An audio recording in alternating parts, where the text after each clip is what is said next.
What's up, listener? Thanks for pressing play. This week on the Jock and Nerd podcast, listener and fan club member Chaz Hubbard joins us for a DC-centric show as we discuss news about the next season of Gotham, Pennyworth, Season 7 of Arrow, the Arrowverse crossover, Watchmen on HBO, and more. Plus, we try to find the silver lining and say nice things about the recent batch of DC movies as we present to you our Fanboy's Guide to the DC Extended Universe. Geek boner. All that and more in this edition of the Jock and Nerd Weekly for Thursday, August 23rd, 2018. Check. Check one. All right. This is really fans out there. Let's give it up. We jockin', we nerdin'. We funny, disturbing. We jockin', we nerdin'. We spoiler alert. Oh yeah. We jockin', we nerdin'. We funny, disturbing. Oh yeah. We jockin', we nerdin'. We spoiler alert. You know what's up. That's right, we're jocking, we're nerding, we're 100% nerding right here. Welcome, listener, thanks for joining us. Welcome to the Jock and Nerd podcast, giving you your weekly dose of comic book and superhero TV and movie news, reviews, and whatever we choose. Jock and Nerd. My name is Imran. My name's Anthony. He's the Jock. He's the nerd. And he's the rug boy over there. What's up, Rugs? How's it hanging? It's really hanging in a weird direction today. It's almost inside, I think. Oh, no. Do you have a prolapsed cotton situation? Is that what's going on? Yeah, it's the posture from getting on this mic, Imran. Oh, listen, stay up to the mic. Always leaning forward. If cotton starts, just shove it back in. Just shove the cotton back in. It'll be fine temporarily. I'm doing the best I can. I got tape. I got scotch tape. I got some stitches. I got everything going. All right, good luck with all that. Also joining us, very special guest on the show. I love when this happens. We have a listener turned Patreon supporter turned contributor and content creator. Oh, shit. Welcome, Chaz Hubbard. What's up, Chaz? How you doing? I'm doing pretty good compared to Rug Boy's situation right now. I think he put, once you meet Rug Boy, you put your life in perspective. It does. It does. Yeah, it makes right? you feel a lot better. Actually, every time I come on the show, You feel not only a does lot Rug better. Boy feel better, but then I talk to Jesus. Imran, I'm like, oh my God, life can't be much worse It than could that. be a lot worse, Anthony. Oh So my God. I'm glad we can give everyone some perspective on their life. Chaz, if you're not a Patreon supporter, you would not know Chaz, but if you are a supporter, you guys already know Chaz from Jock Talk. Anthony and Chaz doing some sports bits. Anthony and Chaz came up with this idea. Chaz, you also came up with the idea for today's show. But Anthony, tell the listener how he got Chaz promoted to the main show. We're putting him up to the big show here. Yeah, so Chaz was like me, an athlete in high school, and likes sports like me, and decided to message me and go, "Hey, we should do some sports stuff. I'll do it with you I on love that. Patreon." I love it. And I was like, "Shit, all right, I'll do some work." So Chaz and me record Jock Talk episodes, which are basically us embracing the jock portion of the Jock and Nerd podcast, not on the main podcast. Because we but- don't do it here. No, so we're doing it on Patreon, and we do periodic episodes here and there whenever there's things that are worth talking about that interest both of us. So, in fact, I think Imran has a clip from one of the first episodes of Jock Talk, and this will give you like a sneak peek into what Jock Talk is like. This was a great moment. I had to pull it. Hey, shut the fuck up. I'm doing something. Man, There it was riveting. I was on the edge of my seat. So look, That's the kind of content you can expect to hear on Jock Talk. Jock and Nerd. That's what you're That gonna was get. Chaz right there. Sign up, jockandnerd.com/Patreon.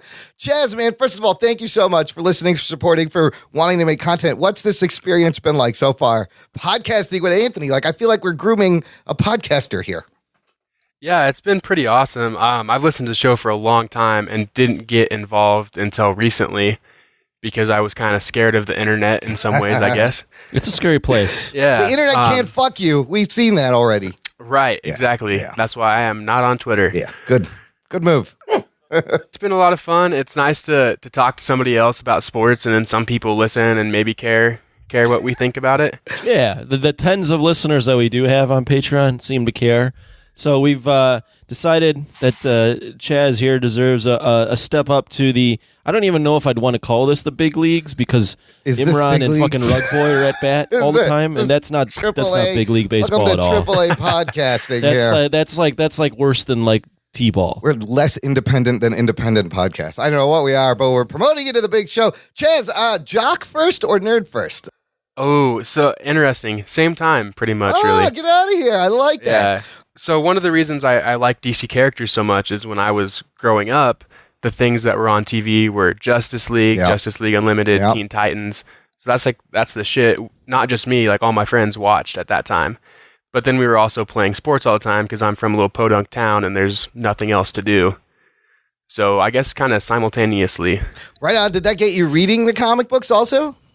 So I had a few hand-me-downs from my dad mostly. There wasn't a comic book store anywhere near us. Oh, wow. Okay. So it was really hard to get an actual comic book.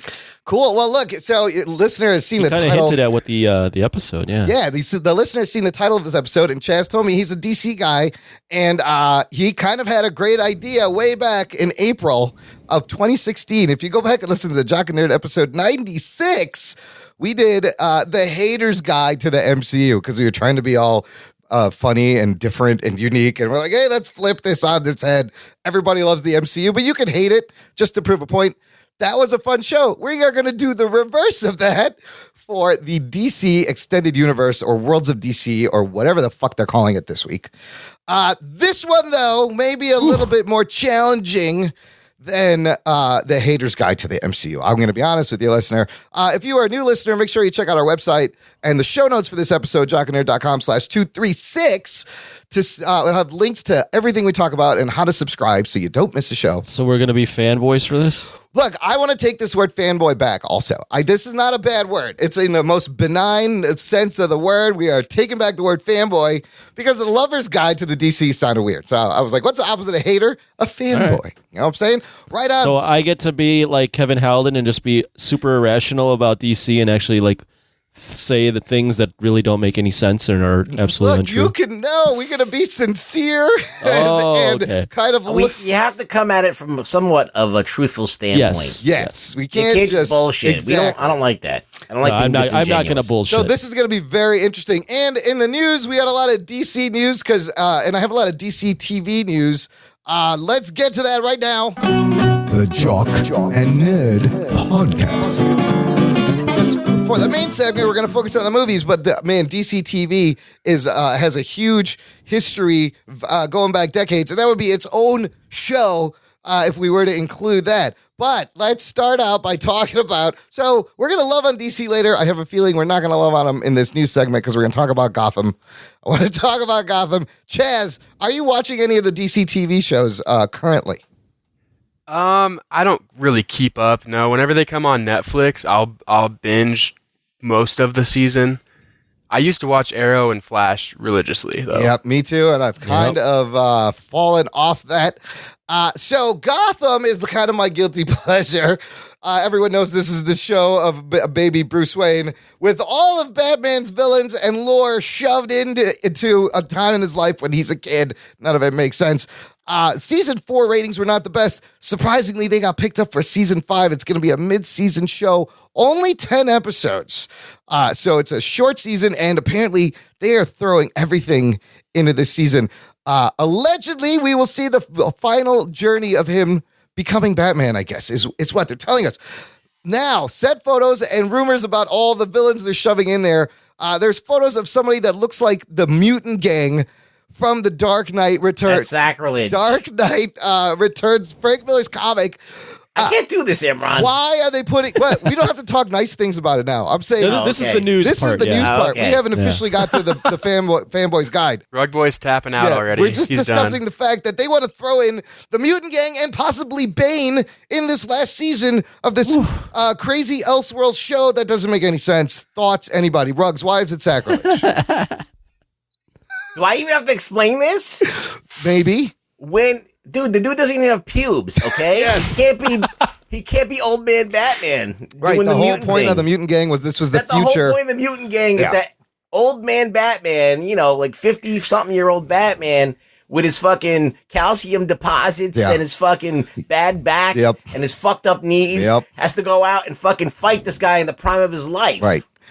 Why? Now, you could say, okay, how about a kid Batman being outclassed by this guy? It's the same thing, but everybody's bigger than him. Yes. There's nothing new here. Yeah, this is crazy. They're just throwing everything at the wall. I mean, at this point, though, they've thrown all of his rogues gallery in his childhood. So it's like, They're like, what do we got left? We got 10 Well, that's episodes. a good point. how else are we going to get, like, they're already past the point of no return. Way Yeah, I past mean, it. that is a good point, but I mean, like, it just doesn't make No, it doesn't make, any it makes no fucking goddamn sense. Like, the whole rest of the show. Yes, doesn't make a lick of sense. The mutants is particularly funny, though, for See, me. I can't do this, Imran. We haven't gotten to the Fanboys guide yet. Don't worry. All right, You'll find something nice to say about the DC universe. Look, I'm going to keep watching. I watched all these fucking episodes. I'm not going to give up on the last 10 episodes, but it's a batshit crazy show. And the Mutant Gang, that's fucking amazing. Yeah, I don't makes no sense. Are they gonna have the guy? Oh, they looks like they do. They have the picture of the guy. There's a picture of the guy. He's wearing. Is he gonna be talking like that? Yeah, in the weird fucked Batman up don't dialect. shiv. Yeah, Batman don't shiv balls, man. No, he's got the fucking visor. I see it. Yeah, I see it. What is going on? Chaz, does this make you want to watch the show at all?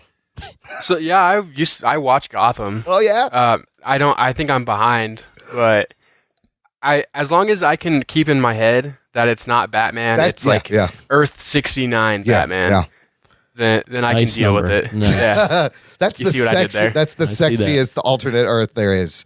No, that's when I watched the show. That explains why Batman had the bondage Batman Yes, why he had the gimp. That's when you watch the show. You just have to repeat this mantra. This isn't Batman. This isn't Batman. This isn't Batman. This isn't, just over and over head in your head. Over and over, you'll be fine. And you can kind of enjoy the show.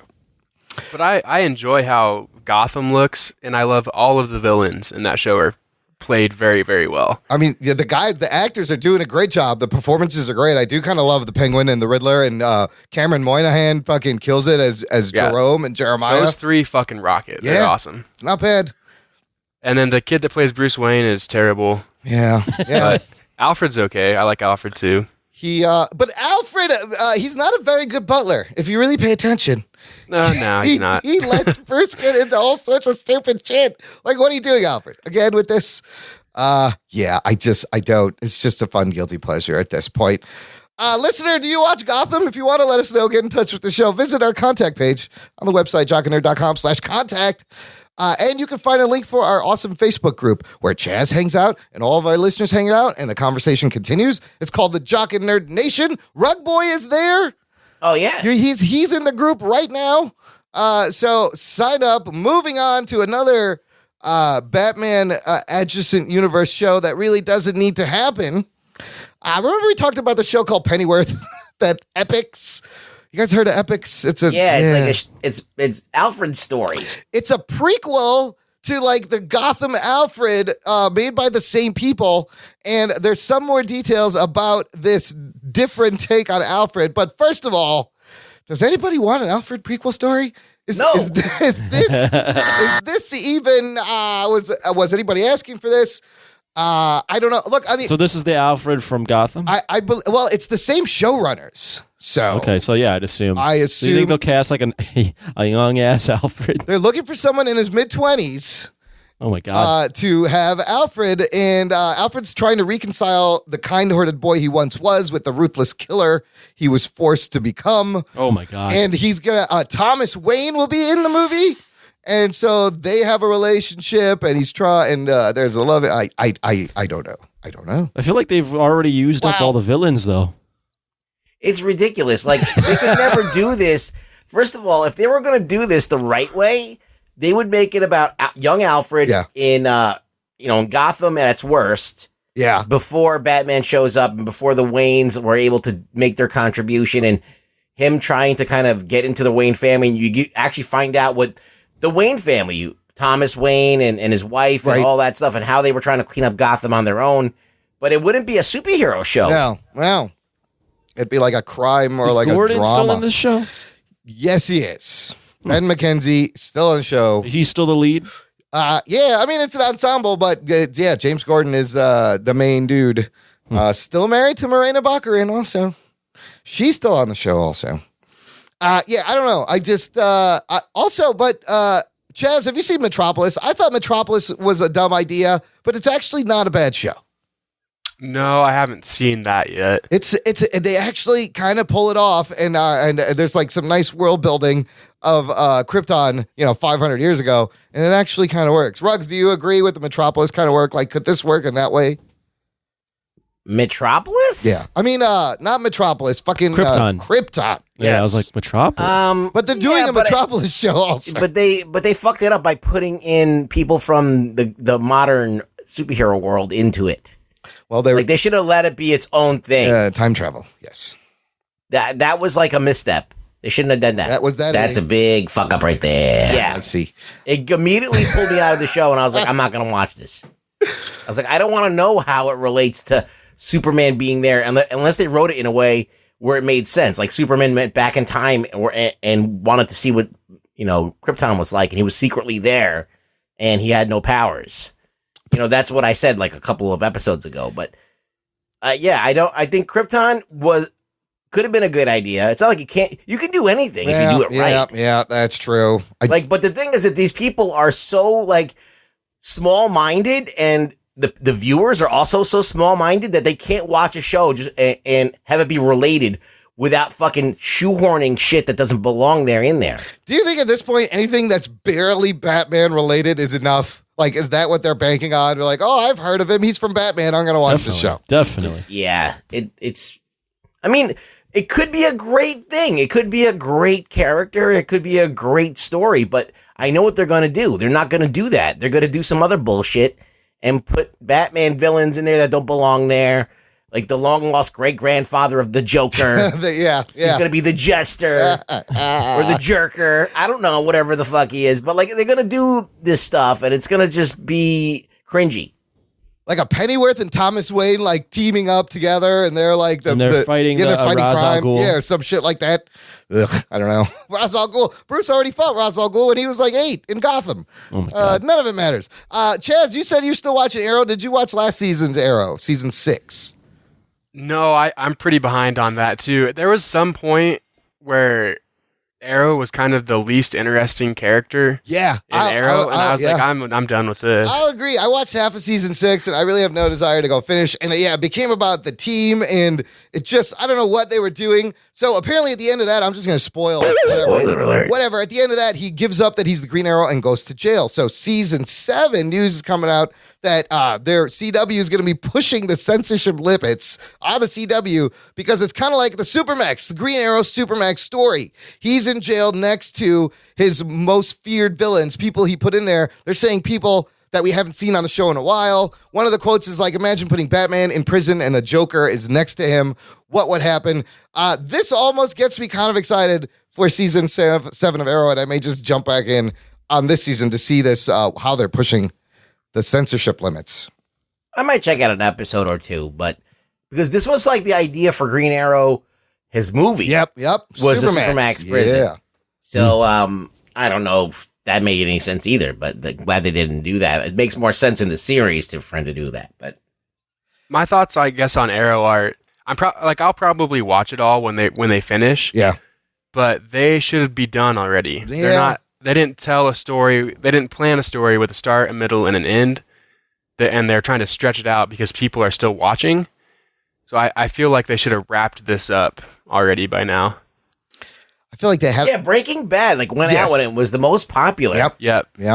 And I think that there's something artistic to that. Seinfeld did the same thing. There's some kind of like integrity to going, okay, we actually want to tell a story and finish the story, and that's all I have to tell, because if I keep stretching it out and watering it down, it's going to suck balls, and it's not going to be a piece of art anymore. I like The Walking Dead? Yes. That's, I was going to say, just like The Walking Dead. Oh, wait, they're still going. Yeah, they're 8 seasons. It may be a little bit too much, but I do. That should have been 5 seasons max. I feel like Arrow had a plan for like a first 4 seasons, and they ran out of their plan, and they just like started making shit up is the problem. Well, it's also like the show that created the Arrowverse, which has been wildly successful and now, for them. Yeah, and you use it. They're using it as a backdoor thing to introduce other characters. Speaking of which, this December they're going to do their huge crossover, right? Feature where there's Flash, Legends of Tomorrow, Arrow, Supergirl.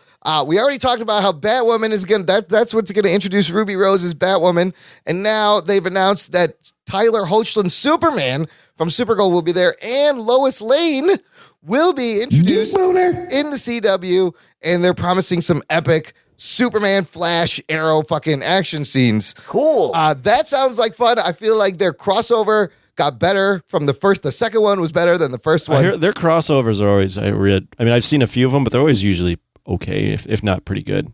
I mean, I think they're getting better as they do them, but I think to see Superman and Flash and Green Arrow on the screen, on the small screen, doing some cool shit. Chaz, does that get you excited as a DC fan? I was excited to see Batwoman coming in.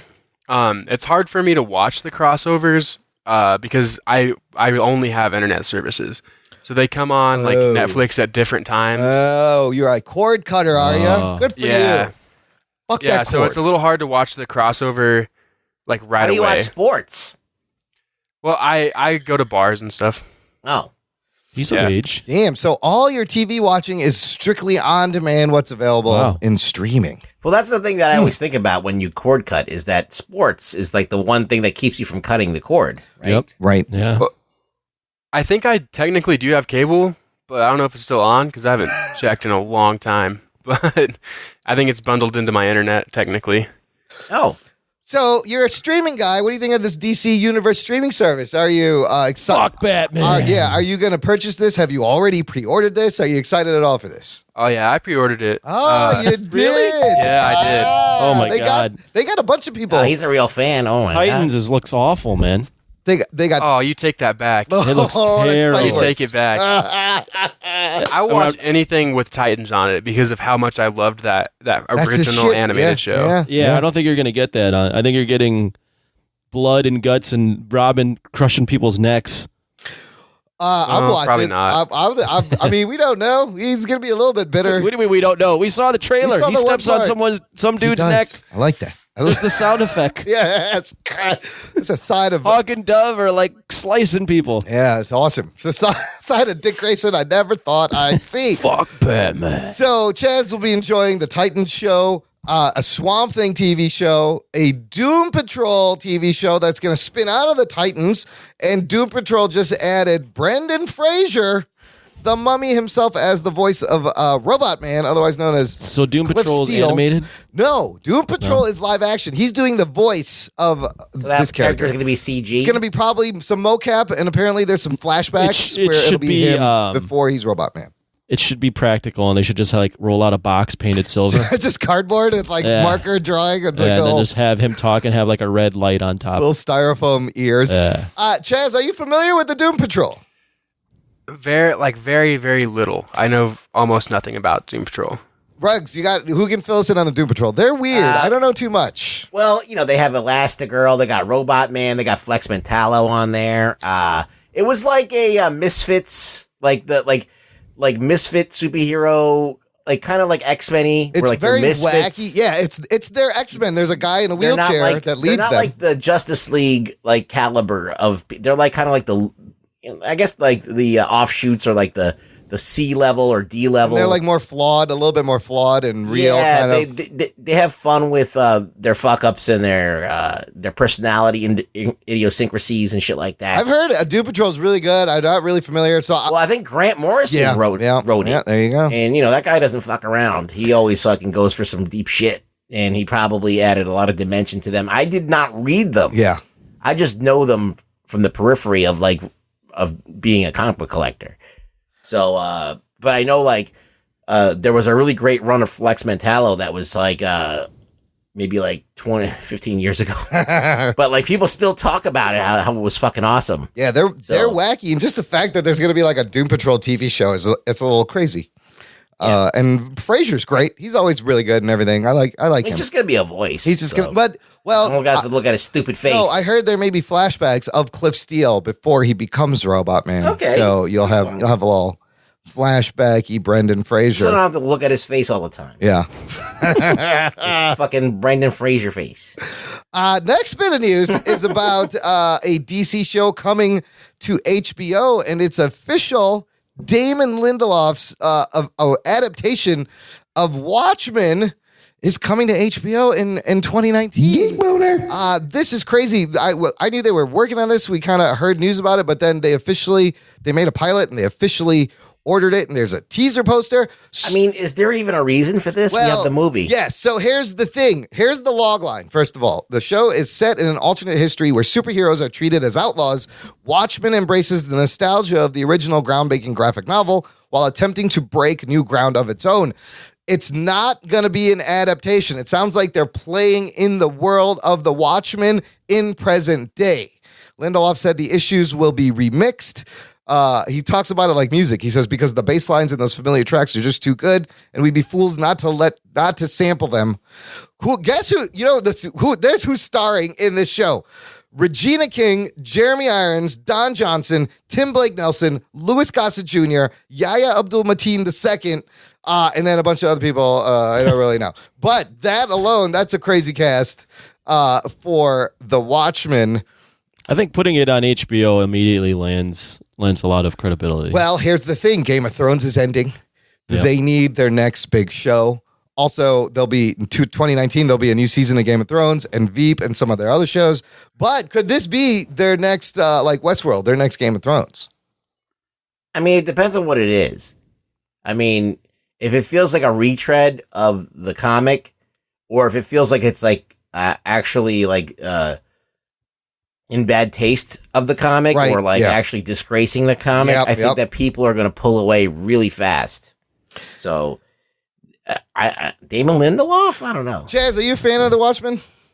Not really. I actually never saw that movie. Oh, never saw the movie. Okay. I like most things that HBO does. Yeah.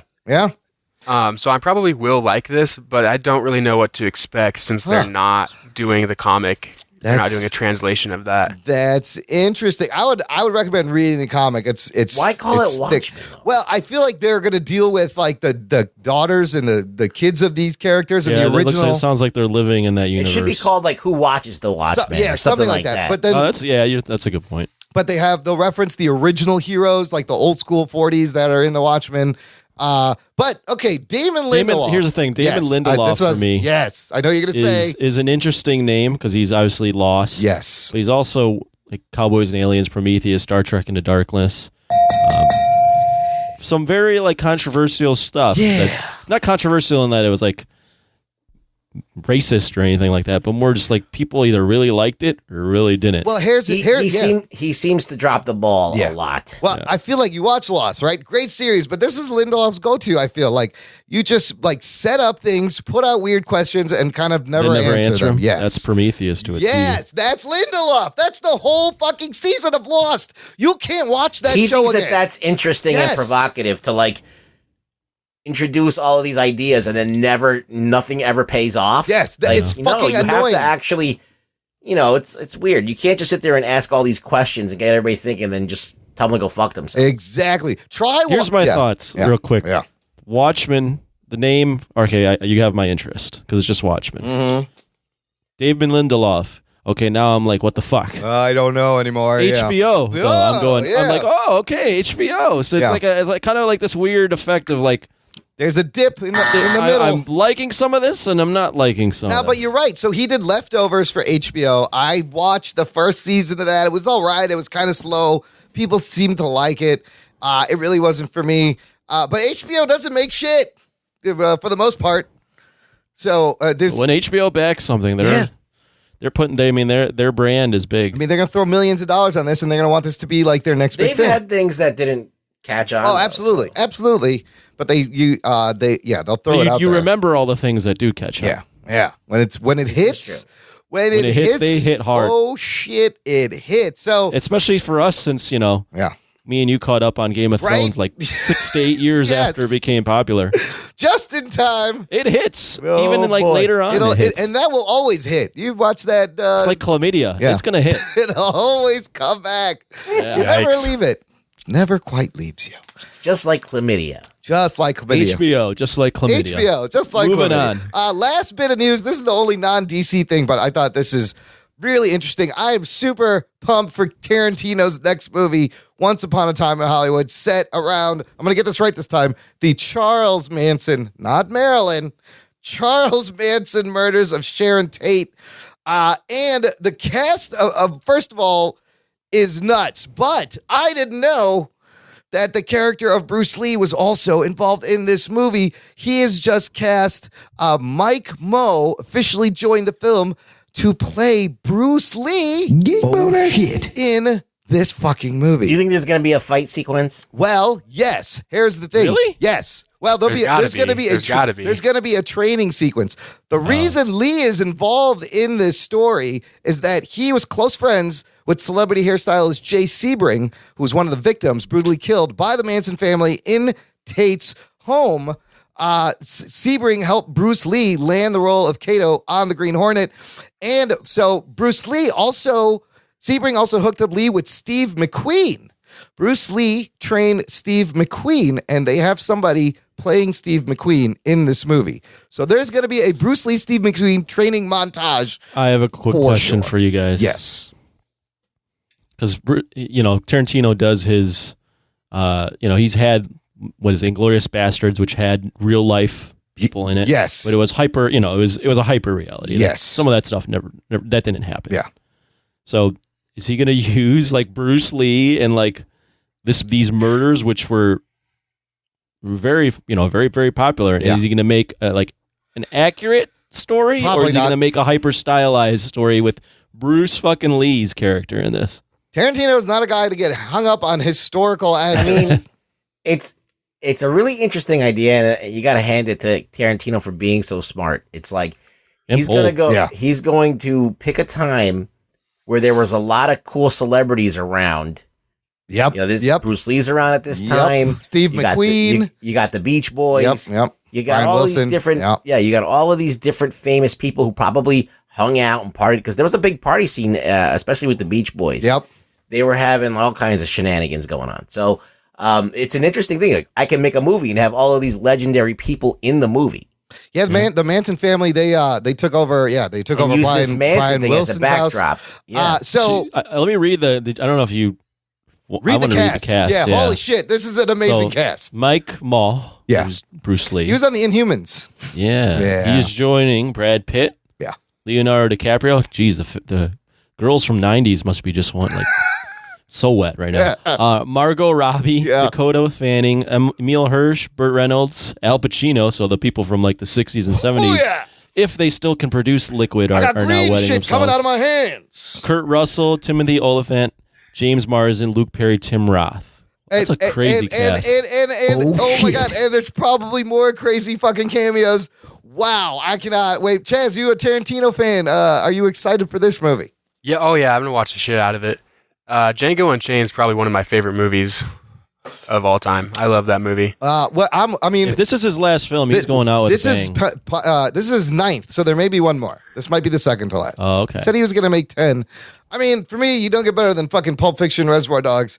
That was the shit back in the day for me when that came out. Yeah, But it's an interesting topic of the Manson murders. Yeah. I didn't know how but the biggest question is how is he going to deal with the history and what's he going to fucking twist? If you read up on those murders were fucking horrifying. Oh yeah. Oh, he doesn't yeah. need to change history that much to make it cinematic. Right. You could just film it straight. Maybe he kills Charles at the end like he killed Hitler. I mean, those murders are like absolute worst nightmare if like you're living at home. Like you read up on those murders, you're like, oh my God, like these Home random invasion. people just came in and Yeah. killed us. Yeah, they were fucking crazy. And then painted on the wall with their blood. You're right. and I think Helter Skelter, baby. it was Helter Skelter. He finally didn't he finally die a few years ago? He got married in jail. Yeah, he got he's dead. he had a pen pal in jail and got married. Some woman wanted to marry him at the end of his life, and then he died. Wow, Yeah, he died. He died like almost like November 2017. So it's just a year ago. 8 months ago. 9 months ago. Yeah. Fuck, man. I can't wait for this. I kind of want to see that new Spike Lee movie too, Black Klansman. It's been getting pretty good reviews. Another really interesting concept from Spike Lee, but I like it when Dave Chappelle did it.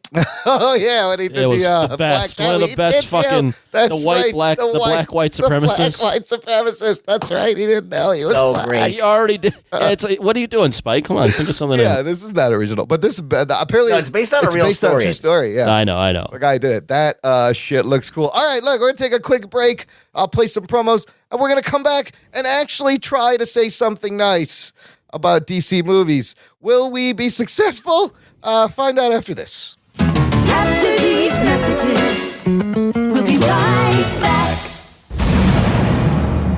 Good evening, ladies and gentlemen. We'll get you back to your podcasty goodness now in a minute. First, we'd like to take a second to tell you about our marginally better podcast, the 365 Flicks podcast. I am the Scottish Whedon whore, Chris. And I am the pissy ex-video store clerk, Kev.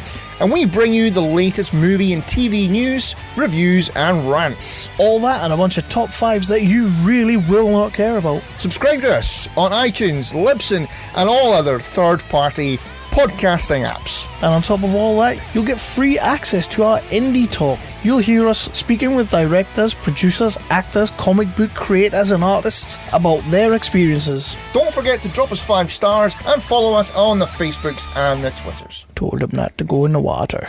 Hey everybody, this is Victoria, your dog guru, and I want to answer all of your canine conundrums, from your puppy questions to your daring dog disasters. I am here to help you restore peace in your home. In every single episode of Ask Your Dog Guru, we will answer questions from listeners, we'll offer training tips and tricks, and we'll give you advice on all things dog. Not to mention, we have some pretty cool guests. Ask Your Dog Guru can be found on all your favorite podcast apps, iTunes, and of course on Blazing Caribou Studios. So go fetch Fido, grab a warm seat on the couch, and listen to Ask Your Dog Guru. Namaste.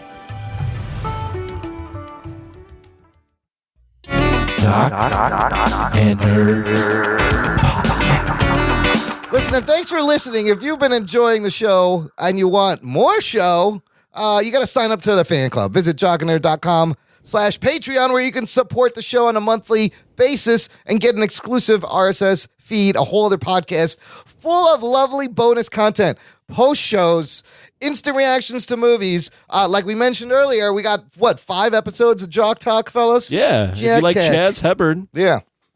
I don't know why you would. You probably won't, but if you do, you should be giving us like $1 a month, and you can listen to them. If you're looking for the jock part of the Jock and Nerd podcast, that's where you're going to find it. Yeah. And just posted yesterday, Anthony, you sent me your review of Mission Impossible Fallout. Oh, you saw it? I went and I saw it. And if you want to know what I think about it, give us some money.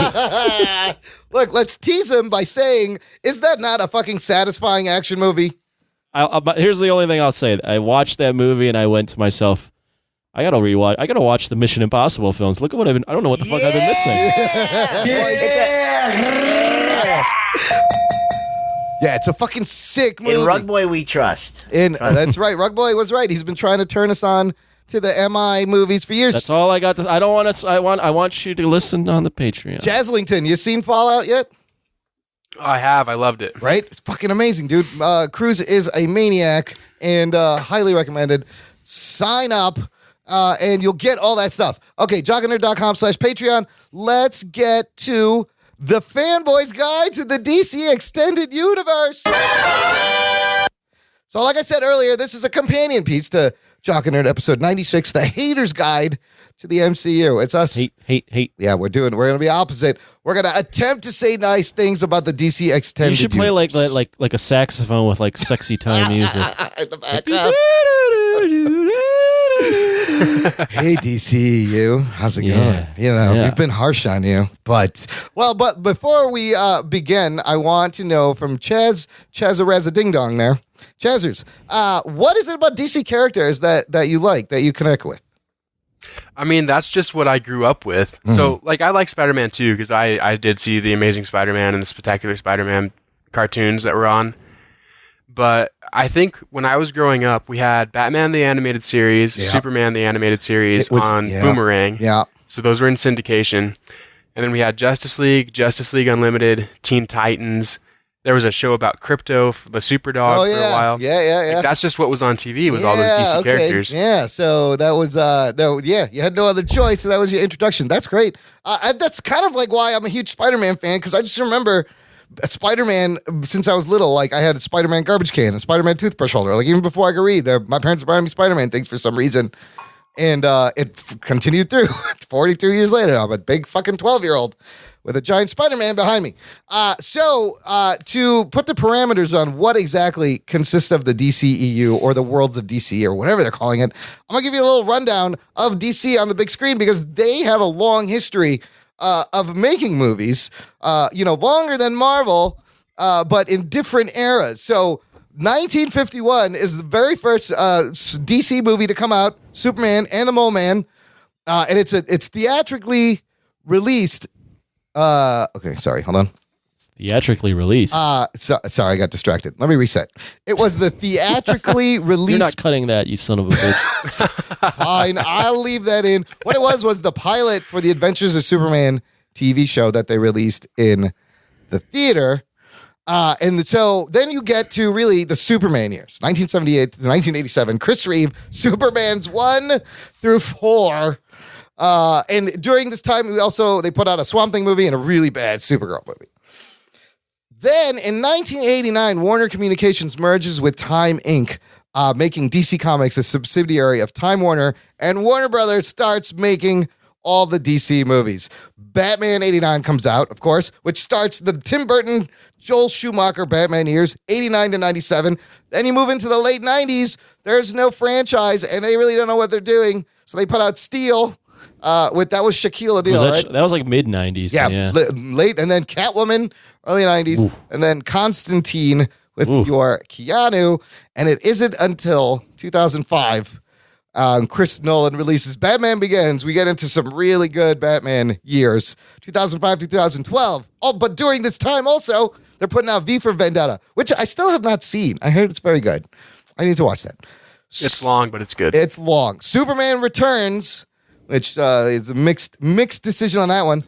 Watchmen, right? So now we got the first Zack Snyder DC movie in the Nolan years, and then they put out Jonah Hex and Green Lantern, and we all know how that turned out, which brings us to the shared universe we are going to try to say nice things about in this episode, the Snyder years, the DCEU, whatever you want to call it. Whatever the hell. Yeah, whatever you want to call this, 2013 to present, which consists of the movies Man of Steel, Batman vs. Superman, Suicide Squad, Wonder Woman, and Justice League. Jeez, this is going to be really hard. So it is going to be challenging. And Chaz, but I can say nice things. Chaz, you are our guest. This was your idea. Why don't you kick us off with what does DC do right in these 5 movies in this last shared universe? All right, well, I just want to let all the listeners know that I suggested this before I really thought it through all the way, probably. I went back and watched a few more of these, and it's a lot harder to find shit to like than I thought it was going to be. One thing that I do think they really crushed it on, though, is the casting. I don't think they really casted a main character, and I was like, oh, that guy sucks in that role, necessarily. Some of the characters were written weird and had little problems like that, but I thought their casting, for the most part, was pretty great. And all of those movies look really good until the big third act CG nightmare that they got going on. Well, let's start with the casting. I will agree. Like, they got us this badass Wonder Woman. Gal Gadot is this bad. She's perfect as Wonder Woman. You couldn't. And I want to throw in they casted Gal Gadot, and there was they got a ton of shit for it. When they first did it. And they didn't really buckle, and they went with off, it. Yeah. Ruggs, what do you think of the casting? Can you say the casting is something DC does right? For the most part. I mean, I didn't like Ryan Reynolds as Green Lantern. But we're not talking about that. We're talking about the last 5 movies. In this era? Yes. You're talking about these the Nolan era? The Snyder era. Man of Steel. Yeah, we're getting real. We're making this as difficult as possible. Man of Steel through Justice League. That's what we're talking. I wouldn't say that it's been terrible. I mean, I would have liked a Aquaman that looked like Aquaman. Right. Nothing against Jason Momoa. Yeah. He's fine. But I mean, I would like to have, and I think he might transition into that in the Aquaman movie. Yeah. Yeah. But I mean, for the most part, their casting's good. I mean, Affleck as Batman, it was a little questionable, but still worked out pretty well. Gal Gadot as Wonder Woman surprised everyone. I mean, she was a little bit on the thin side, and she did what she could to kind of fill that costume out. And I think that people are now used to her being skinny, and they're not questioning it. Yeah. So once they got over the hump, I think they're clear. Could they one day? Do you think they could ever recast Wonder Woman to another person? That's a good, like in the future question. when Gal Gadot doesn't want to do this anymore. Yeah, that's a good. And what direction are they going to go? That'll be interesting. Yeah, are they going to go like Xena Warrior Princess, like with a truly Amazonian woman? Right, a bigger woman, bigger build. I mean, I love Margot Robbie's Harley Quinn is pretty great. I'll even say Will Smith did a really good job as Deadshot, and the diversity in the casting in Suicide Squad I thought was pretty great. And what they've done that's interesting is they've kind of followed the Marvel model and just taken interesting actors and put them in roles where you're like, oh, I didn't think. Yeah, I never saw him as that. Yeah, like they go in Will Smith Deadshot. Yep, they go in Lawrence Fishburne as Perry White, or even what's his face as Lex Luthor. Yeah. What's his fucking name? Jesse Eisenberg. Jesse Eisenberg. Like these are all castings that you go, huh? Didn't think I would see something. Jeremy like that. Irons as I Alfred. still don't think Jesse Eisenberg is. That's not maybe the best. I don't think it's a good one. I'm saying though, but they make these choices where it's like you're like, okay, this is something to talk about. Look, if they would have made him the Lex Luthor that we know and love, like he is at the end of the of Justice League, right? Yeah, we're in that post credit where he's got the shaved head and he's not making like weird allusions to the the Facebook guy, what's his name, Zuckerberg. Yes, yeah, where they're trying to make him into Zuckerberg. Yeah. Maybe he would have panned out because he could pull it off like that. He's a smart guy. He played a nerdy guy before, so that's there. It's just that they do weird stuff every once in a while. But so if the casting is solid, pretty much. It's just what they do with it that's weird. Hold on, I want to defend Eisenberg for a second. Oh shit, here we go. So I didn't not like him in Batman vs Superman at all. But I don't think that was his fault. I don't think that he made that choice. He was directed in a way where he was trying to parody Max Landis. It was a Max Landis impersonation. But I think that he has the ability to play Lex Luthor very, very well. Shave the head, let him act smarter than everybody else in the room. But the whole twitchy, stuttery... I don't know what that was about, and I wish they would not have done that. The decisions were weird, but he is a really good actor. I agree with you completely. Yeah. I think you guys are both in agreement. Yeah. I don't think that was on him. I feel like that was a Snyder thing. And Snyder's not the best, I think, directing people. I got something for you. Another nice thing. Speaking of Zack Snyder. Yes. Because I've said so many positive things about him throughout this entire run of this podcast. Yeah. Some of the shit he pulls on screen does look like it's straight from the comics, and it looks fantastic. Yeah, at times. some of the if you freeze frame it, it's just iconic, and the art direction is always top notch. Like, it looks amazing. Yes, I will agree. I mean, I don't always agree with some of the choices, but I mean, the shot I always think of is when Batman is grapple hooking away from Doomsday, and he's perched up on the side of the roof like he is in Dark Knight Returns. You nailed that shot from the comic. Now, I don't always agree with of stealing this, putting all the source material in a movie that hasn't built up to it, but just to use it. But if you're trying to copy what the comics look like and make a superhero film come to life on screen, he's your guy. Yeah, visually. I was going to get to that next. I think that all of those movies look great, but I don't know if you should put him in charge of story at all, or let him have any say in story, because they try to add elements of the different comics and mash them all up, and it gets a little weird. Well, it's not earned, and I've always said Zack Snyder should just be the visual art director and do all the do that part, and someone else should direct the actors. Like, I would love to see someone use him like that. It's just his. He doesn't want to be used. No, he doesn't. He's a director. Yeah, he wants to do all of it. He wants to tell the story, come up with a story, and tell the story his way. But if you like when Batman's smashing through the window in BVS, like, that's a fucking sick shot. That fight scene is amazing. Like, it's probably one of the sickest Batman fight scenes on screen. But, you know, the fact that it just falls apart because there's no, like, story going through the movie. Yeah. Hey, stay positive. Sorry, outside of that, damn it, slipped in the thing. How can we stay positive and not bring up Wonder Woman? What do you mean?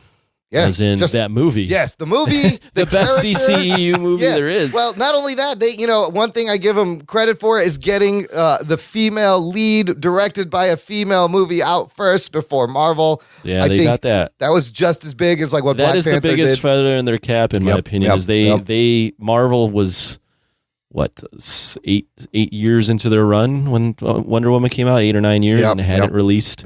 A female character as a lead, and even though they'd had Black Widow in the wings for a while, they had chances. And Wonder Woman was an important film, and they put it out there, and it was a big moment, and they nailed it. That was a moment for them that they could have really fucked up, and they didn't. They get Wonder Woman right. I feel like they get the Amazons really right. Like, I kind of love the Amazons in this movie.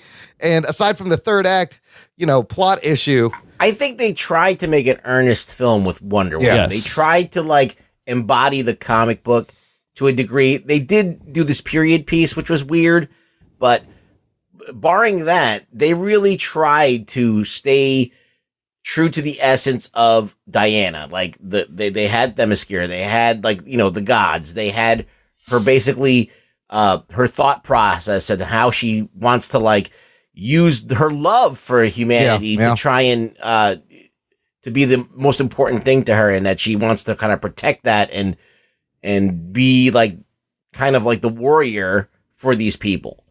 So I think all of those things are hitting right on the head. They're nailing it with Wonder Woman. So I think that when they do that, and it works in context, and she's immortal, she can be in that time in World War I and still be young in our time.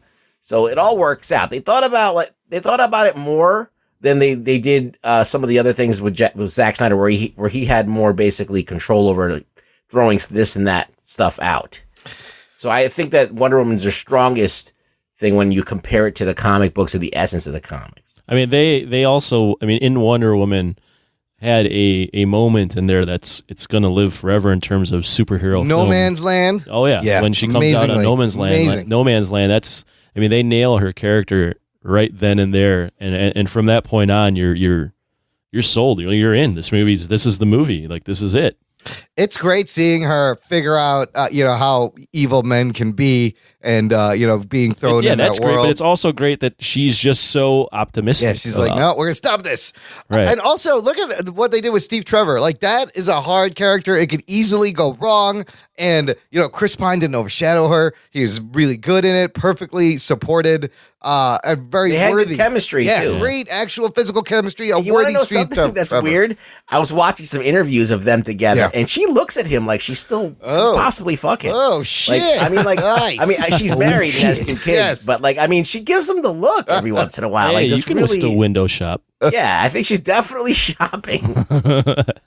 So there was chemistry. It wasn't like they had that, and not every movie has that where the two leads are having that chemistry. So it's cool. It's cool that it was in that movie. I'm going to use Wonder Woman to segue into another thing that I really like, and it's the music in a lot of these movies is pretty epic. From Man of Steel, with Hans Zimmer doing Wonder Woman, her iconic theme. There's a news article, Zimmer is coming back to do Wonder Woman 1984, which is really funny because remember we talked about how after doing Batman vs. Superman, he had such a bad experience. He's like, I'm retiring from superhero movies. I don't want to do these anymore. Apparently he misses it, and he's coming back to do Wonder Woman. Why would you not want to do superhero movies? I don't know. I think that they're so iconic, and those themes are if you do them right, they become they live forever. They'll live forever. And I feel like that Wonder Woman theme, you can add that to Danny Elfman's Batman theme and what's his Superman score. What's his name? John Williams Superman score. Chaz, what do you think about the music? Does that stick out to you in these 5 movies? Yeah, it's really good, especially in Suicide Squad. That whole soundtrack kind of fits that movie very well. It's a little dated, and it was I don't know that soundtrack that one I'm was going to have to weird. respectfully disagree. Oh, really? Yeah, That purple I think Lamborghini, they're just copying Guardians. they tried to, and it just seemed forced. But I'm not gonna be negative. Remember purple Lamborghini? What the fuck was that? Okay, well, maybe not that one. What the shit was that? I have to say though, if it wasn't for Suicide Squad's soundtrack, that song with Skrillex and Rick Ross going to be playing at the EDM shows that I go to. Yeah. And when that song does play, it gets pretty turned up. So thank you, Suicide Squad. That soundtrack made a lot of money. So yeah, I might have to go back and look at it because I thought it was pretty solid, but maybe not. Maybe I'll just go fuck myself. If you're looking at like putting together different songs for a movie, I feel like that they went to this well that everybody's gone to. An unoriginal well. Yeah, they didn't try the great hard thing enough. about Guardians of the Galaxy is like they went to songs that were obscure and made them popular. I mean, when's the last time you saw Mr. Blue Sky? Yeah, you never hear that. Yeah. I mean, I love that song because I like ELO, but like not everybody's using Mr. Blue Sky. So it's like using Queen's most famous song of all time. Well, they did. That was the thing that bugged me is like when they were the helicopter scene and they were playing like stay positive. All right, never mind. It was. I can't do that. I can't do it, Anthony. I can't. However, I will say like we're talking about like in terms of the score and the scoring of the movie. I enjoy the scores to a lot of these movies, and I think it does work. I got another one. Yeah.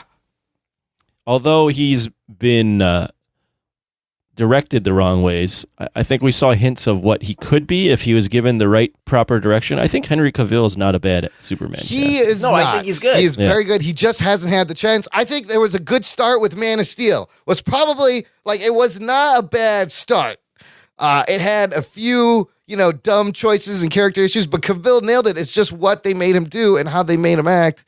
That kind of. But I'm referring to like Justice League specifically when he, when he comes in and he goes, I believe in justice, but I also believe in truth or something like that. And it's like it's very earnest. Yeah. Like that's exactly what Superman. When he would say. finally When he finally snaps out of his weird does funk. the Superman, he sounds like Superman, and I really hope they give him a sequel. Like he deserves a shot to redeem the Superman. I enjoy digitally removed mustache boy. You did in the Justice League. Yeah. I started watching. Wow, that's a huge lie. Oh my god, I started watching that movie again, and I didn't finish it. But man, that lip is just. I did enjoy the lip, but what I'm saying is Henry Cavill is a good casting for Clark Kent. Yeah, I mean. He is a good. I think he's a good Superman. Yeah, I think that they should stick with him.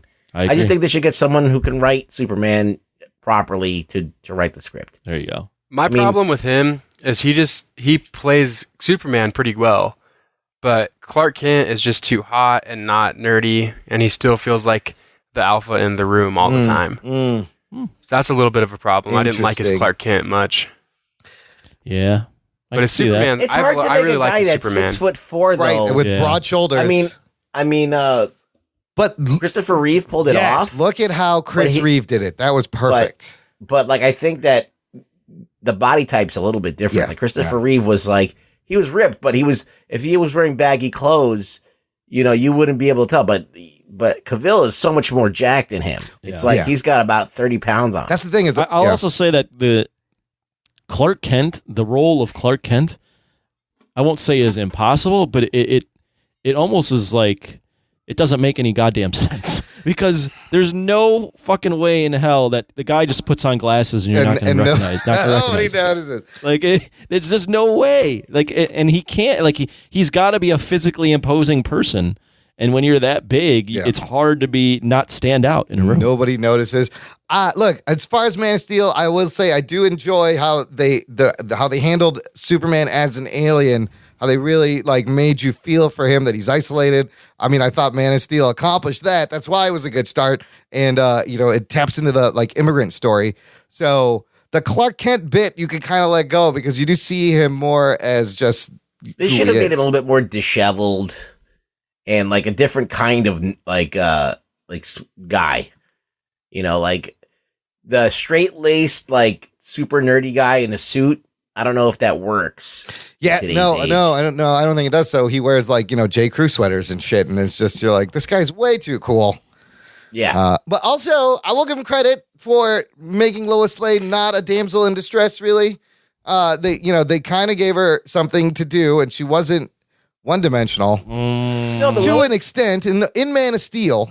Stay positive, Anthony. Yeah, stay positive. Shit. The scene that keeps replaying in my mind is her throwing the spear in the fucking water, then jumping in the water and needing to be saved because she threw the fucking spear in the water. Yeah, that is dumb. But, I'm sorry. Stay positive, Anthony. But in Man of Steel, like, she's a wartime journalist, you know? She's not afraid of fucking mixing it up, and she's not like the Margot Kidder always... No, she doesn't seem like some kind of, like, bimbo. Yeah. No. She seems like exactly. she's definitely... a woman. She's not some like little girl. She's a woman, and she's like somebody who's lived life and seen things, and it's that's nice that they're doing. She's fleshed out. That dimension. Yeah, yes. a little more fleshed out. Okay. What else? Oh, you know what we didn't talk about? We need to mention the fucking costume design. Always top notch on these costumes. I think the attention to the detail. We've talked in the past how there's like Kryptonian writing in Superman's suit, in the fucking fibers of it, and for the most part, I love all of their costumes. I think they nail the costumes. I think when they're lit right, they look amazing. Yeah, I would go with Will Rugboy's and in the right lighting. I think when the color grading isn't right, like in Justice League, and you can see like the patches of color on Superman's costume, and it looks like a bad Halloween costume. Yeah. That was weird. But in Man of Steel, it was flawless. Yeah. So and in Batman versus Superman, it was flawless. I mean, the muted tones and color palette that they were. It was designed to be that way. Yes, helped it. You can't, and so they made a misstep in Justice League with the color grading, and it shows. Chad's favorite costume out of all these costumes. Superman's really solid, and then Deadshot with the actual mask. I love that. I dig that look. That's cool. And I wish he would wear the mask more. Yes. Yeah. Mm-hmm. Well, he's Will Smith, so he won't. Yeah. I think Deathstroke looks good. Deathstroke looks great too. Yeah, he looked great too. Comics accurate shit. Look at what they're doing with Black Manta at the end of the year in Aquaman. I did not think that they would put Black Manta in the actual fucking Black Manta suit. It's amazing. And Wonder give him Woman's the suit helmet. is great too. Yeah. Wonder Woman's is very nice. looks very amazing. nice. Like tasteful. That was a big challenge. Yeah. To bring Wonder Woman without keeping her into a warrior with armor, without being too revealing, without the bathing suit. Yeah. And they pulled it off, man. It looks like armor. It looks like something that's passed down. And they created a whole world around that armor. The world building of the Amazons is done very well. I've always loved the costumes. Just not when it looks like Ben Affleck has been like squeezed into one and he's kind of puffy at but the that Batman costume's great. The that Ben Affleck costume had. is sick. Yes. I like the Batman v Superman Ben Affleck. Yeah. Let's talk about that for a second. Can we put the that Batmobile's cool too? About Batfleck. This Batman. Is this a positive? Is this something that you could say? This is not a bad Batman. I think it's not a bad Bat. I think he did a good job with what he was given Ben Affleck as the Batman. Is this a plus, a pro, or a con? I think suit wise. Yes. The fact that he's 6 foot something. Yeah. The fact that he was kind of jacked in Batman versus Superman. Yes. All of those things. I think that visually, it's one of the best Batmans ever. Yeah. Ever. Yeah. Like better than any Batman Begins. His chin is good. It works. Everything. I mean, as far visually, great. Now, that's all I have to say. What about there you go. That's good. What about his Bruce Wayne though? What Bruce about Wayne's his Bruce fine. Wayne? Yeah, it's fine. Bruce Wayne's fine. It's not bad as Bruce Wayne. It's just the actual content of the movie. BVS. You have to take that into Jazz, where would you rate this Batman in all the Batman? I liked Ben Affleck a lot more than most people did. Okay. I thought he looked good in Batman vs Superman. Then in Justice League, you can definitely tell that he was not working out doing this. He wasn't doing shit the same way. But in Batman vs Superman, I think he looks good. He fills the suit out well. I like that suit. The thing that never made sense to me with Batman is why the fuck would a ninja that's trying to hide in the shadows wear a yellow thing on his chest? Yeah, good point. So I never liked that emblem. I like the just darker, the all black. Yeah, the darker suit's better. And then I liked Affleck's quite a bit. I give Ben good credit. I'll echo what everyone's saying, but in BVS, he put in the work in the gym. Oh, to yeah. physically fill out that you can see costume. it. Yeah, he's doing CrossFit. And B, I think they used some CG shenanigans. they might have, but there was also a shot of him pulling the fucking tire with his shirt off.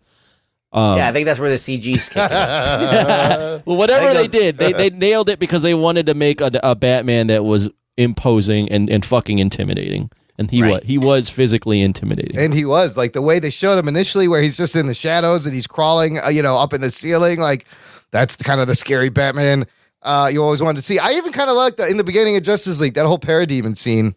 That's not bad. It's kind of cool to see that play out. Oh, Imran. But, even though it's a whole green screen background and he loves I'm not saying the green screen. I'm just saying that scene. I just like seeing the Parademon. I do like Bruce and Alfred's relationship. I like when you take Emron to task, he immediately just... he backs off. He backs off all the time. It's great. I have a spine made of jello. I like Alfred and Bruce's relationship a little bit. That's it works for me. It's different. It's not your Michael Caine. They're trying something different, yeah. But they're trying something different.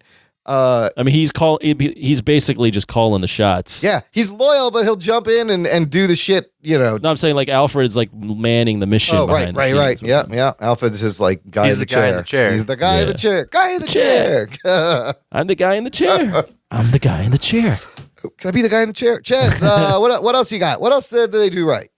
Honestly, one of the favorite things about this universe I've seen so far is the post-credit scene of Justice League with the bad guys, and Deathstroke walks onto the ship, and Lex Luthor says, we're going to have to get a team together.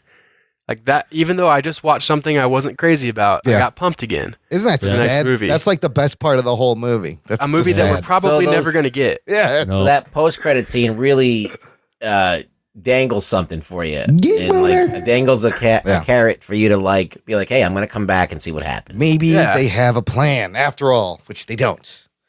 But I did love seeing Deathstroke. Too many dead people. Joe Manganiello. Deadpool, Deadshot, Deadstroke. But the best thing in the movie is post credit scenes. Still, it was good. How about the fact that I'll give them credit for taking risks. They've taken a lot of risks. They've gone a lot of different ways. For good and bad results, but I'll echo that and say they took risks and they looked at what Marvel did and they were conscientious about like, okay, we don't want to be seen as a copycat. They're not being safe like Marvel. Well, the thing that DC does well is that and they're starting to lose this, but who knows what's going to happen. You could see that they started backing off of this immediately, but they had this thing where director-driven films, right? Where every movie is going to be, if it's a Snyder film, it's going to be a Snyder film. If it's another person's film, it's going to echo their strengths. Mm-hmm. So they're not all like a lot of these Marvel movies where they're pretty much. I mean, a Taika Waititi and a James Gunn movie is basically the same movie. I see what you're saying. Well, you know what I mean? They got James Wan. Was this going to be a James Wan Aquaman? It's Patty Jenkins. They were going for the director-owned movies, basically, where the director puts their stamp on it, rather than David Ayer's Suicide the Disney Squad house look that Marvel kind of has. Because I mean, Zack Snyder's Justice League, or not like, oh, Jesus Christ, not that. Batman v Superman looks different. Like, you throw that next to Suicide Squad, the color grading's kind of the same, but it's visually a different film.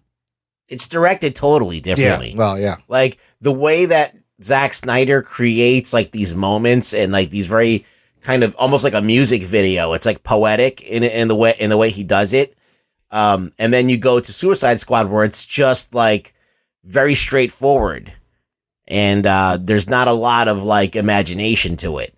David Ayers is more, like, grounded in realism. You know what I mean? Mm-hmm. So they're distinctly different. I agree. So that's at least interesting. So that's positive. It's somewhat, they're not safe. It's at least interesting, and I feel like they're unafraid to kill characters. You know, like they just killed Jimmy Olsen. He just fucking kills Zod. They just fucking they're not afraid to kill certain big characters, whether it's a good idea or not. They're like, fuck it. Here's my next one. Okay.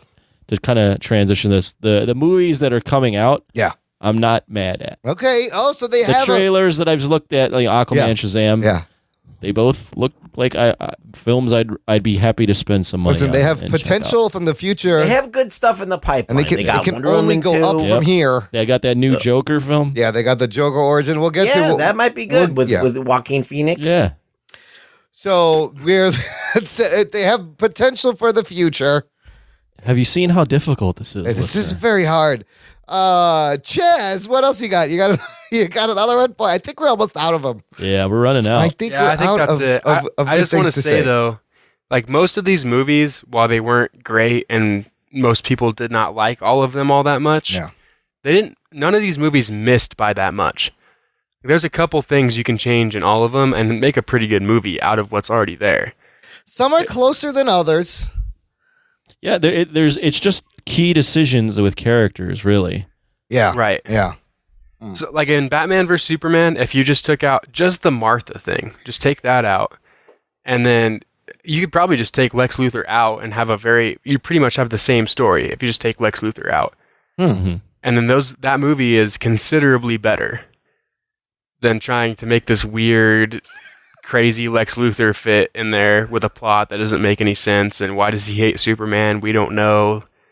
And then if you just take the stupidest reason for those two to stop fighting ever. Yeah. Just their moms have the same name. If you take that out, that movie is considerably better. But that does improve the movie dramatically if you take that out. But yeah. And then with Wonder Woman and Suicide Squad, you just take out the trash floating in the sky, stupid CG villain. And see, that's the end of all of these movies are exactly the same. So at least they're consistent. Is that a positive?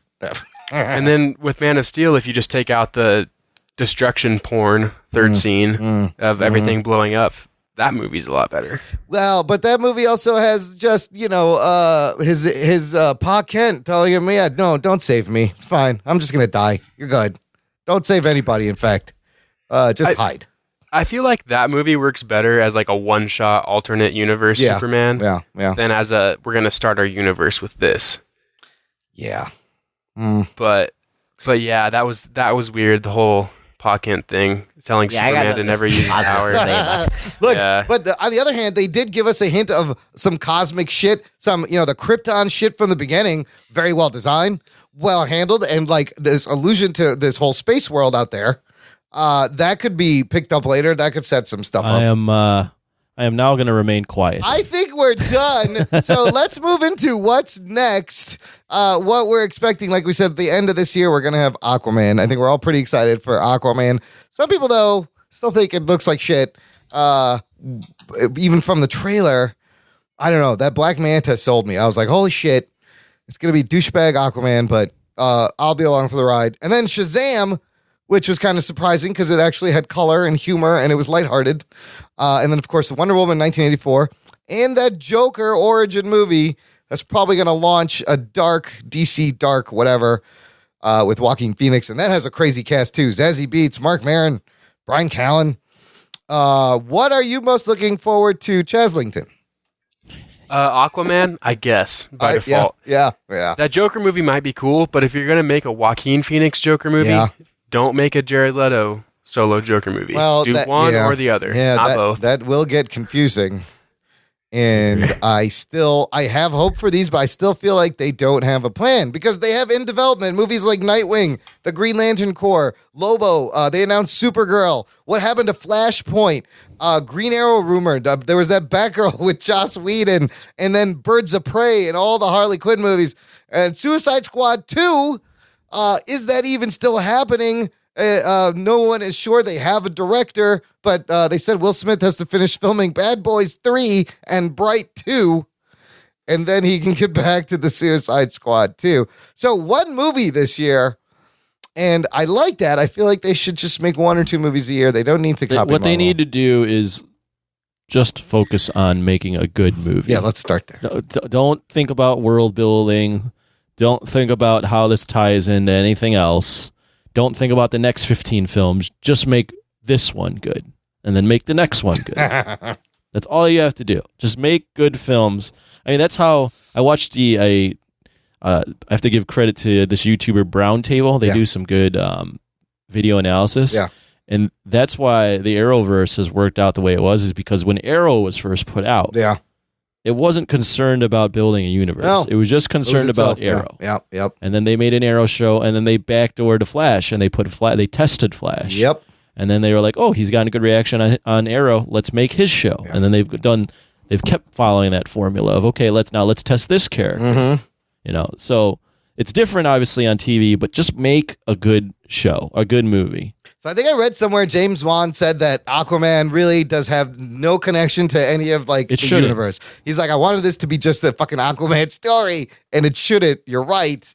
And I'm kind of pumped for the no Aquaman. fucking break where I have to watch a flash drive with logos designed by Lex Luthor. Like, no. Where did he get that photo of Wonder Woman? What's going on? Why did he take the time to create logos for these characters? Logos? Why is there graphic design applied to this? What the fuck? How did he get Wonder Woman's email? What is going on? But we're trying to stay positive. Stay positive. Yeah. Chaz, let me ask you. We'll wrap this up with this. I want to know what you guys think should happen with the Batman. The one big question is this: Matt Reeves, the Batman. Rumor is he wants to have a younger Bruce Wayne, younger Batman. Does Affleck still want to be Batman? But us as fans, as consumers, Chaz, what do you want to see this movie? Do you like this idea of a detective noir younger Batman? That's not Ben Affleck.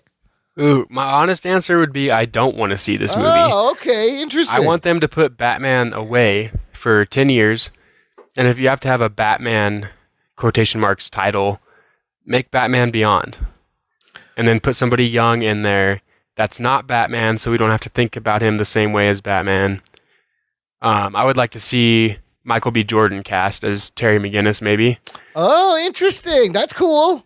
And then come back in 10 years and make a Batman Year One, where this new Batman, not Ben Affleck, somebody new that you might kickstart a new universe with, is, not good at being Batman yet.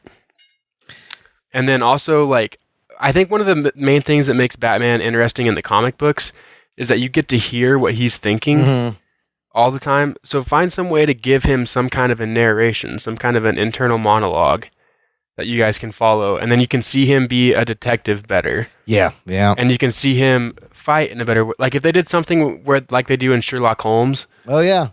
Where he thinks through what he's going to do to attack this person, and then you see it in fast motion. Yeah. That would be cool too. But yeah, I think That's not a bad idea. Yeah, they should just be cool. done with Batman for a while. Just Too push it much away. Batman. Michael B. Jordan as Terry, and what about Michael Keaton as old Bruce in Batman Beyond? Yeah, that'd be pretty cool. Sick. Ruggs, let me ask you this. Matt Reeves wants to do Year One Batman based on Year One, but haven't we already seen that in Batman Begins? What do you want this Batman to be? Batman Begins? It was an allusion to Year One, but I think that Year One is a much more complex story. You could still do that story. I don't know if they should do it, to be honest with you, because they've already set the narrative of his origin, and I think that what they did was fine. What I like to see, Bruce Wayne actually learning how to fucking do karate and shit, and learning from how to not in this montage way that they did it with Batman Begins, but explore that whole thing of how a guy learns to fucking kick ass. They have that. It's called Gotham. It's on television. No. Take that back. No. You see it cause they kind of truncate everything in Batman Begins. They basically he goes to one guy, he learns everything he needs to know from that one guy. And then that's it. Oh, it'd be cool to see him going around the world, learning different disciplines and then different styles. Yes. Ooh, that's kind of, and then different detective things. But I don't know what DC should do with their movies. I have no idea. It's really neither do they. Painted themselves in a corner where they really did, and they've already used a lot of their big guns. Wonder Woman was the big question. All right, you got the biggest superheroine, the biggest female hero around. How do you bring it out? And they've brought it out. Yeah. So they just got to focus on making good single standalone character movies, and then I don't know. They got a hard on for the Batman. They got a ton of characters that are interesting. Yeah. They got like Vertigo characters. They got so many characters that are interesting and they could do stuff with. The Teen Titans are being on TV. I think they should have done a movie. But they haven't really established the main characters that are they're the legacy characters, or a lot of them are. With Robin and Nightwing, they haven't even gotten into Robin and Nightwing. They should do that story. I don't know. There's a lot of stories to tell. Look, only time will tell. Walter Hamada is now, trying to change course, and hopefully he can make some good decisions and he gets it. It's not hard. Hopefully they'll figure it out. But all right, it was a good attempt, Chaz. Thank you for the idea. We tried our best. We did our best. And I think that's about as best as you could do, DC. And everyone knows this. I got a couple of things in the mailbag. Blake Braden posted this on our Facebook page. This is really great. He did a lot of work. We're always talking about how many streaming services they're going to be. And if you really want to cut the cord like Chazerton here, what is it going to cost if you want to watch all your fun nerd shows? And I never really sat down to put everything together. He did. Real quick, here's the rundown. If you want to watch everything and have a cord cut, he puts internet service $50 a month. Okay, AMC Premiere $5 a month. Netflix is going to be $8 a month. Fox FX another $6 a month. Hulu $35 a month or $8 a month if those CW shows go to the DC service. Then you got HBO Go, which is $15 a month. CBS All Access, another $10 a month. The Disney streaming service is $8 a month. The DC Universe streaming service is $8 a month. Cinemax, I don't know why you need Cinemax. Outcast is on there if you really want to watch that, $10 a month. Total cost, without rounding up, $167 a month. Is this any cheaper than having cable, is my question. Not if you have everything. Not if you have everything. Chaz, how many of these things do you have, and do you see yourself picking up new ones? Probably not. So I have Netflix that I swipe from my brother. Okay, good. Yep, and then I've got Hulu with the HBO add-on, so I don't need HBO Go. Oh, that's interesting. Okay. And then I've got the DC Universe whenever that comes out, and I think that'll cover just about everything that I'm going to watch. Well, what about when this Disney service comes out? Why is Hulu so expensive? $34? That sounds weird. I don't think that's right. Maybe that's incorrect. That's got to be wrong. Let's look it up. I know the basic Hulu package is not. $34, yeah. Blake, so what the fuck? Hulu, you can watch Game of Thrones through that Hulu with the HBO? Yeah, you can. So you can add add it on. Yeah, there's like basic Hulu, and then you can add HBO, and you can add live TV. Oh, I see. So $8 a month. It starts at $8 a month. I see. Okay. Yeah, and it ends up at $34 if you do all the add-ons. Yeah. And you know what? I have a feeling that now with the Disney Fox merger, Disney, I believe, is a 60% shareholder in Hulu. They can easily use this to kick off their streaming service. If you have every cable channel on Fios, something like that, you're talking about $200 easy. So you are saving some money, but it's about the same. You are saving some money, but the thing is, it's like that $34 for the thing that really for changes. all the Hulu shit, and you don't so that would be the only place to get live TV. If you didn't want to watch live TV, it still cost $100, $140, $160. That's crazy. I don't know.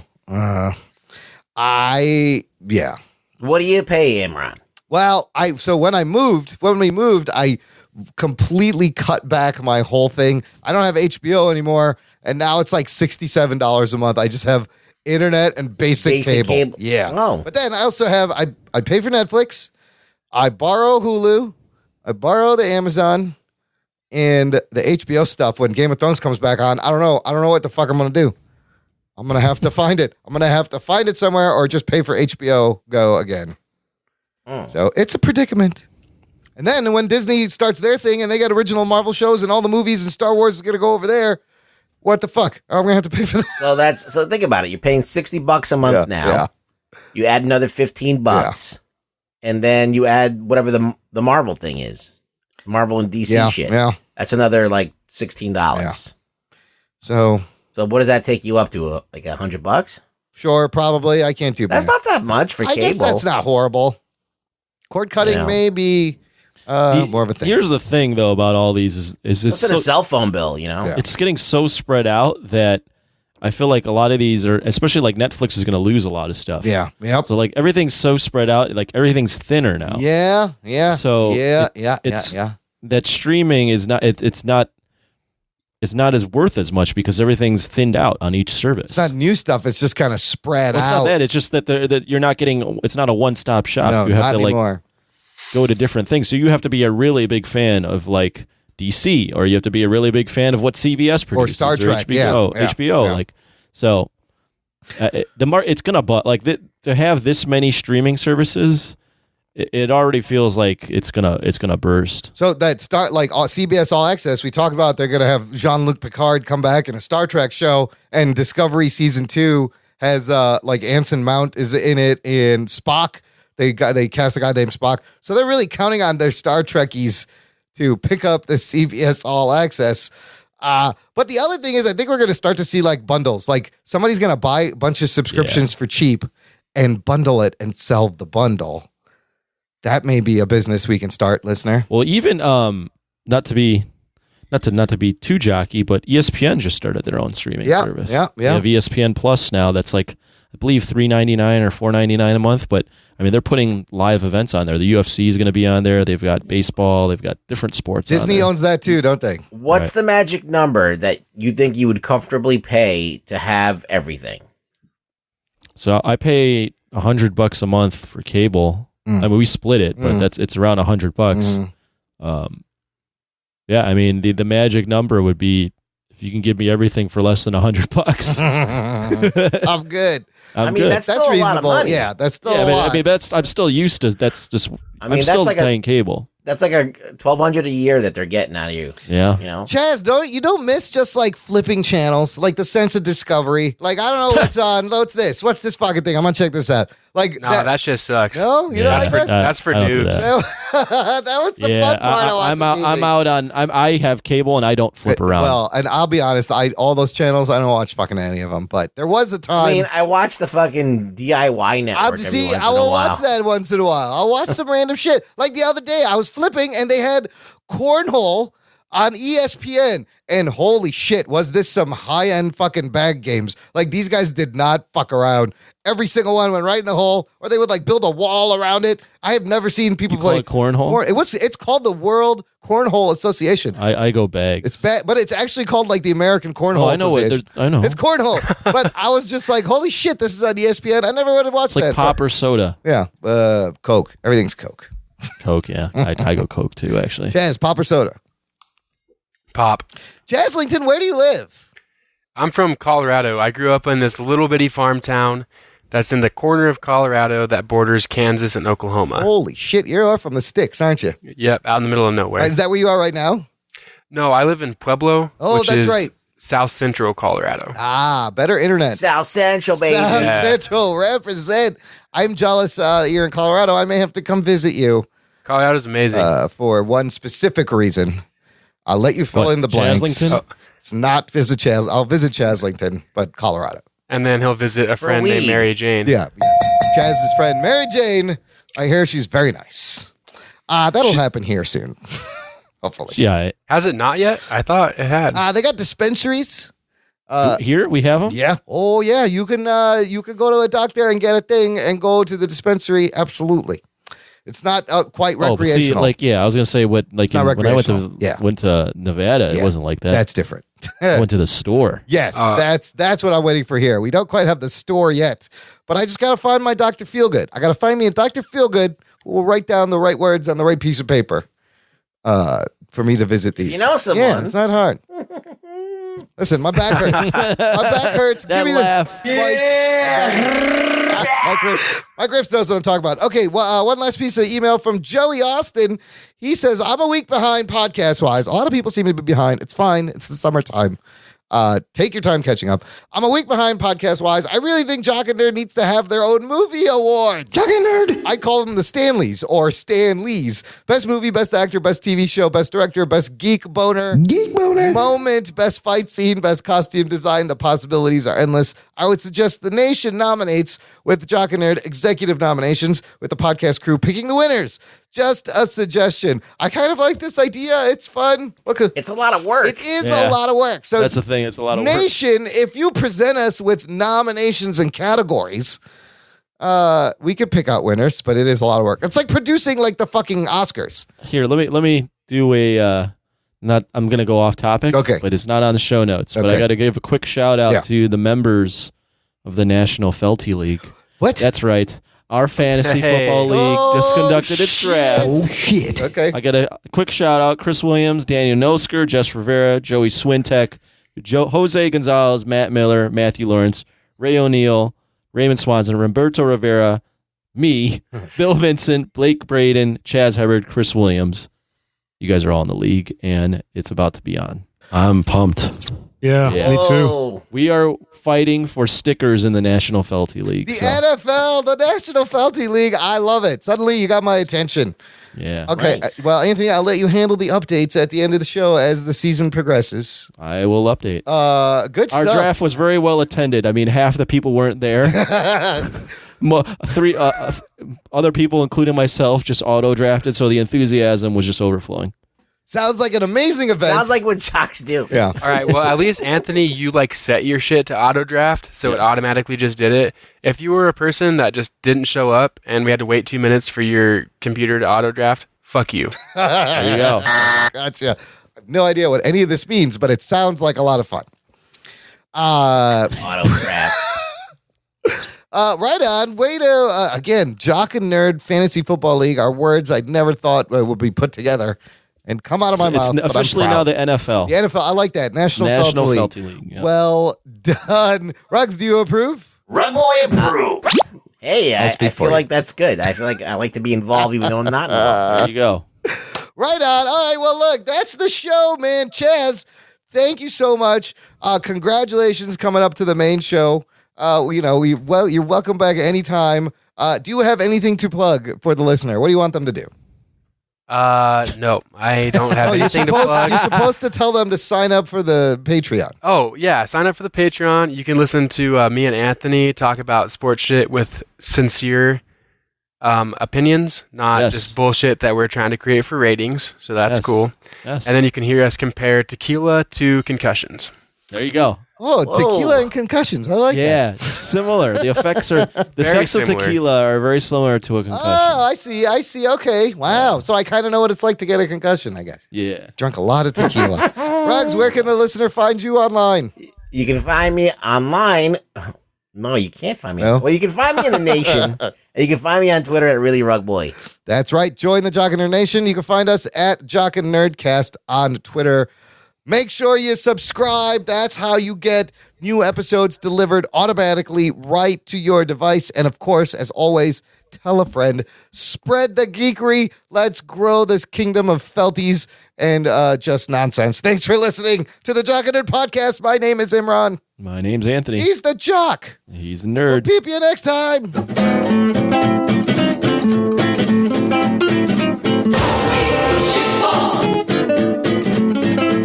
Hey, shut the fuck up, I'm doing something.